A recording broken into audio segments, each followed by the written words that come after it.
बिस्मिल्लाहिर्रहमानिर्रहीम। अस्सलाम वालेकुम दोस्तों, आया उस्ताद अब्दुल गफ़ार तव्हां ॾिसी रहा मुझो यूट्यूब चैनल। दोस्तों एक नई वीडियो से अगर तव्हां जी खिदमत में। दोस्तों अज सबक 17 दर्जे 6 मां जंहिंजो उनवान है गिदरे फार चंड। पहिरें इन सबक जूं लफ़्ज़ माञाऊं, पोइ सम्झाणियूं ऐं सवाल जवाब उन खां बैदि में ॿियूं जेके एक्सरसाइज़ूं आहिनि उन्हनि खे हल कंदासीं। तव्हां दोस्तनि खे गुज़ारिश है जेकॾहिं चैनल ते नवां आहियो चैनल के सब्सक्राइब, वीडियो के लाइक शेयर ऐं पंहिंजी क़ीमती राय खां ज़रूरु आगाह कंदा। हलूं था सबक जे लफ़्ज़ माना सम्झाणनि ऐं सवाल जवाबनि जे तरफ़। जी दोस्तों हाणे लफ़्ज़नि जूं मानाऊं लिखंदासीं। लफ़्ज़ फार माना फाक, लफ़्ज़ चौधार माना चौधारी, लफ़्ज़ ॾुथ माना ॾोंरा या पसी वग़ैरह, लफ़्ज़ ॾार माना टारी, लफ़्ज़ करणे माना तमाम थोरो टुकर, लफ़्ज़ मंड माना मंडाई, लफ़्ज़ ॾूंहरन माना किरड़ जो कच्चो फर, लफ़्ज़ गोरो माना गरो। जी दोस्तों हाणे गीत जूं सम्झाणियूं लिखंदासीं। आ गिदरे जी फार अमां अॼु पूरो नाहे चंड, असांखे बुख बे ॾाढी आ। सम्झाणी। शाइर चवे थो त ए अमड़े अॼु चंड गिदरे जी फार जेतिरो आहे ऐं पूरो नाहे, असांखे बुख बे ॾाढी लॻी आहे। गीत। ॾाढ़ूअ करणे चौधार अमां ही तारा तारा मंड, असांखे बुख बे ॾाढी आ। सम्झाणी। शाइर चवे थो त ए अमड़े इहे आसमान ते तारा टिड़ियल पखिड़ियल ईअं आहिनि जीअं ॾाढ़ूअ जा दाणा पखिड़ियल हुजनि, असांखे बुख घणी आहे। गीत। ॾुथ न ॾूंहरनि ॾार अमां तूं पीहीं ख़ाली जंड, असांखे बुख बे ॾाढी आ। सम्झाणी।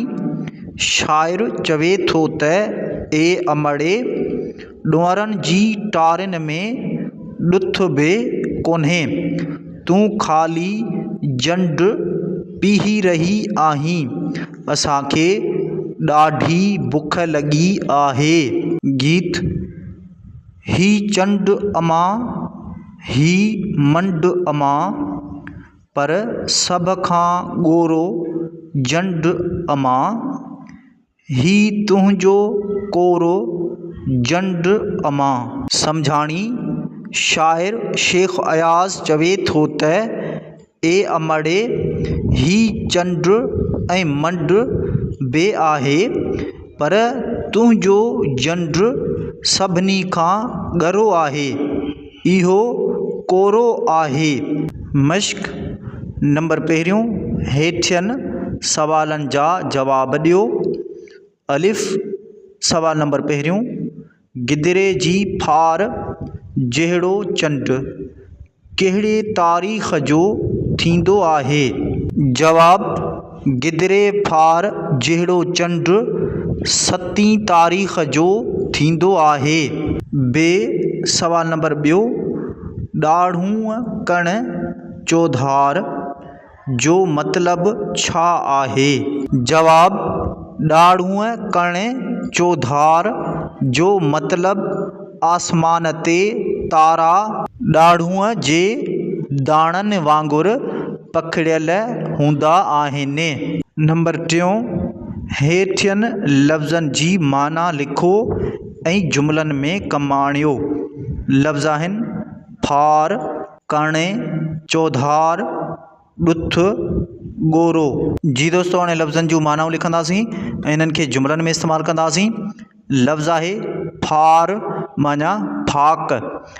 जुमिलो लिखंदासीं गिदरे जी फार मूंखे ॾे। पोइ लफ़्ज़ आहे करणे माना तमामु नंढो टुकर।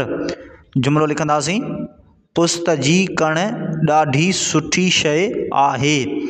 पोइ लफ़्ज़ आहे चौधार, माना चौतरफ़। जुमिलो लिखंदासीं राति जो आसमान ते चौधार तारा नज़र ईंदा आहिनि। पोइ लफ़्ज़ आहे ॾुथ, माना ॾुअंरा। जुमिलो लिखंदासीं थर जा माण्हू ॾुथ खाईंदा आहिनि। पोइ लफ़्ज़ आहे ॻोरो, माना ॻरो या वज़नी। जुमिलो लिखंदासीं झंड ॻोरो आहे। नंबर चोथों, गीत मां हम आवाज़ लफ़्ज़ ॻोल्हियो जीअं झंड मंड। जी दोस्तों, हाणे लफ़्ज़नि जा हम आवाज़ लफ़्ज़ लिखंदासीं। लफ़्ज़ फार, हम आवाज़ चौधार ॾार। लफ़्ज़ झंड, हम आवाज़ मंड, हम आवाज़ चंड।